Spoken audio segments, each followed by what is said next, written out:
नाग पंचमी की कहानी। एक साहूकार था। उसके 7 बेटे और 7 बहुएं थीं। 6 बहुओं का पीहर तो बहुत पैसे वालों का था। 7वीं बहू के पीहर में कोई नहीं था। सासू जी का छोटी बहू पर बहुत लाड था, क्योंकि वो बहुत सीधी सादी थी। उनका हर बात में कहना मानती थी। उनके मन का हर काम कर देती थी। छोटी बहू के बच्चा होने वाला था। घर में मीठी पकौड़ी, नमकीन पकौड़ी बनी थी। छोटी बहू पानी लेने पनगट पर गई, तब सासू जी ने चुपके से उसे पुआ पकौड़ी खाने को दिए और बोला, वहाँ पर पनगट पर बैठकर आराम से खाकर आना। उसने उसे पेड़ के नीचे रख दिया और सोचा, पहले पानी भर लेती हूँ, फिर आराम से बैठकर खाऊंगी। उधर एक सर्पिणी थी। उसके भी पेट में बच्चा था। उसके मन में पुआ पकौड़ी खाने का मन हुआ और उसने वो खा लिए। उसने सोचा, अगर ये मेरे को गालियाँ निकालेगी तो इसको डस जाऊंगी।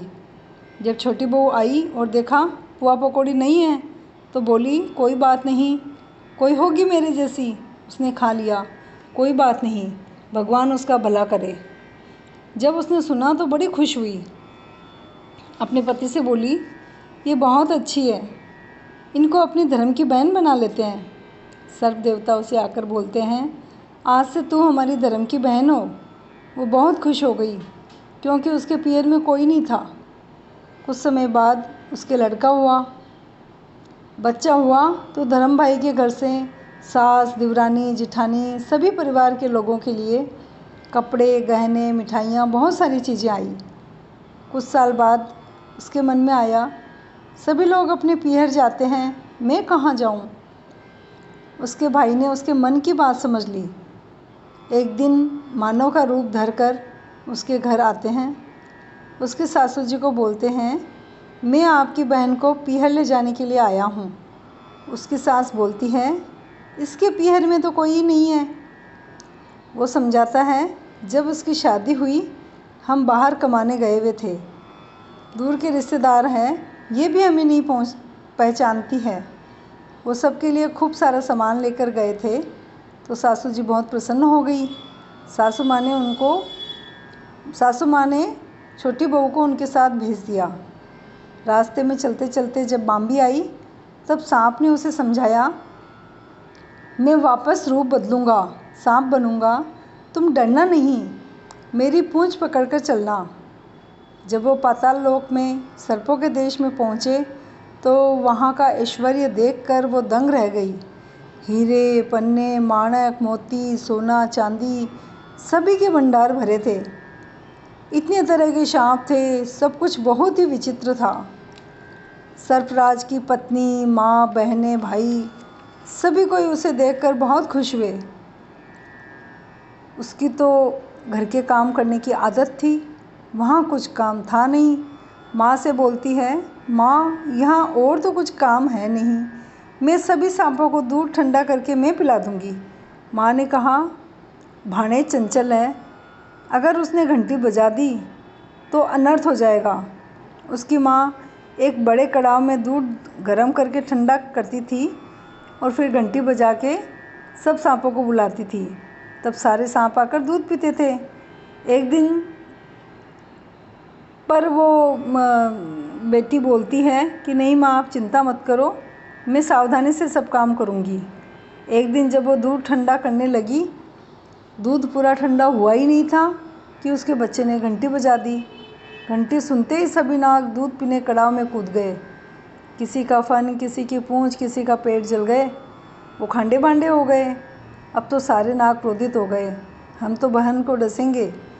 माँ ने कहा, इसे मत डसो, ये धर्म की बहन है। बहन को समझाया, अब तो तुम हर समय इनके लिए मंगल कामना करना। ये सब खांडे बांडे हो गए हैं, बहुत क्रोधित है।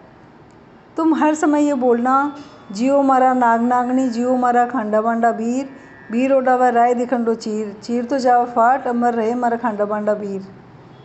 वो तो हर समय यही बोलती रहती है। फिर काफ़ी दिन हो गए उसको वहाँ रहते। उसको खूब धन दौलत देकर विदा किया। अपने ससुराल में वो हर समय यही माला फेरती रहती है। सांप वहाँ आसपास ही रहते हैं। वो सोचते हैं कि कब ये चुप होवे और कब हम उसे डसे। पर वो तो चुप ही नहीं होती, हर समय सर्पों की मंगल कामना ही करती रहती है। सांप उससे बहुत खुश हो जाते हैं। एक दिन उसका बेटा घर में बोरे से गेहूँ बिखेरा होता है। उसकी देवरानी जेठानी ताने मारती है, भाई तेरे तो मामा बहुत पैसे वाले हैं, हीरे मोती ला देंगे, पर हमारे तो गेहूँ बहुत ही कीमती हैं। सांप आसपास ही होते हैं, सुन लेते हैं। अपनी माँ को जाकर बोलते हैं, बहन के घर में देवरानी जेठानी ताना मारती है। तो माँ ने कहा, कोई बात नहीं, 2-2 बोरी माणक मोती की दे आओ। देवरानी जेठानी को बड़ी जलन होती है, इसको तो ताना मारो तो भी धन आ जाता है। एक दिन उसका बच्चा झाड़ू को तोड़ रहा होता है। उसकी देवरानी जेठानी बोल रही है, तुम्हारे तो मामा अलसे पलसे ही रहते हैं, यानी आसपास ही रहते हैं, बातें सुनते रहते हैं क्या, समझ में नहीं आता। पर वही हमारे तो झाड़ू मत तोड़, तुम्हारे तो मामा क्या पता सोने चांदी की झाड़ू ला देंगे। इतना सुनते ही सर्प दूसरे दिन ही सोने चांदी की झाड़ू बना के 2-2 झाड़ू वहाँ ला के डाल जाते हैं।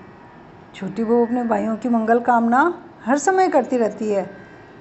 उससे सर्पदेव बड़े प्रसन्न होते हैं। हे सर्प देवता, उसको पीहर वासा दिया, अन्न धन के भंडार भरे, वैसे सभी को देना, घटती हो तो पूरी करना, पूरी को परवान चढ़ाना। बोलिए नाग देवता की जय।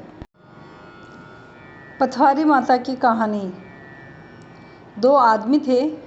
एक आदमी बैलगाड़ी में हीरे मोती नारियल बादाम मिश्री आदि भरकर बेचने जा रहा था। वह घमंडी था। रास्ते में पथवारी माता बुढ़िया का रूप धरकर बैठ गई। वह बोला, ए बुढ़िया, रास्ते से हट। वह बोली, मैं लूली लंगड़ी हूँ, मुझसे खड़ा नहीं हुआ जाता। उसने हाथ पकड़कर घसीटते हुए बुढ़िया को हटा दिया। बुढ़िया माता ने पूछा कि तुम्हारी बैलगाड़ी में क्या है। वह बोला, तुम्हें इस बातों से क्या लेना देना है, पत्थर ही पत्थर है। बुढ़िया माता ने उससे कहा, तुम्हारी आशा जैसी मंशा। दूसरा आदमी थोड़ी देर बाद में बैलगाड़ी लेकर निकला उधर से, तो उसने बैलगाड़ी में पत्थर ही पत्थर थे। वह सुबह के समय भजन गाता हुआ निकला। रास्ते में पथवारी माता बैठी थी। वह बोला, बुढ़िया माई थोड़ा हटना। वह बोली, मैं चल नहीं सकती। उसने चबूतरा साफ किया और बुढ़िया माता को बैठा दिया। बुढ़िया माता ने पूछा, तुम्हारी बैलगाड़ी में क्या है। वह बोला, माई मेरी बैलगाड़ी में हीरे मोती बादाम मिश्री है। वह बोली, तुम्हारी आशा जैसी मंशा, राम इच्छा पूरी करना। दोनों आदमी गांव की मंडी में गए। पहले वाले आदमी की गाड़ी में पत्थर हो गए, दूसरे की गाड़ी में हीरे मोती हो गए। दोनों आपस में लड़ने लगे। लोग एकत्र हो गए। लोगों ने पूछा कि तुम लोगों को रास्ते में कोई मिला था क्या। वह बोले, रास्ते में एक बुढ़ी औरत मिली थी। लोगों ने कहा, उसी के पास जाओ, वही तुम्हारा न्याय करेगी। दोनों आदमी बुढ़िया के पास गए। पहला आदमी बोला कि हम दोनों की गाड़ी बदल गई है। पथवारी माता बोली कि तुम पहले आए, यह बाद में आया, फिर गाड़ी कैसे बदल गई। पथवारी माता ने कहा कि तुमने सुबह के समय जैसी वाणी बोली वैसा हो गया। सुबह के समय अच्छी वाणी बोलना, झूठ कभी नहीं बोलना। हे पथवारी माता, रास्ते की मालकिन, जैसा दूसरे आदमी को दिया वैसा सभी को देना। कहानी कहते को सुनते को सारे परिवार को देना। पथवारी माता की जय। आशाबाड़ी आशाबाड़ी बामे बैठी कान कुंवारी काई करे, 36 करोड़ दे देवता की बाड़ी सिमरे। बाड़ी सिमरिया काई व अन्न व धन व लाभ व लक्ष्मी व पुत्रिया न पुत्र व बीचड़िया न मेड़ो व। हे भगवान, घटती हो तो पूरी करना, पूरी को प्रमाण चताना। नाग देवता भगवान की जय।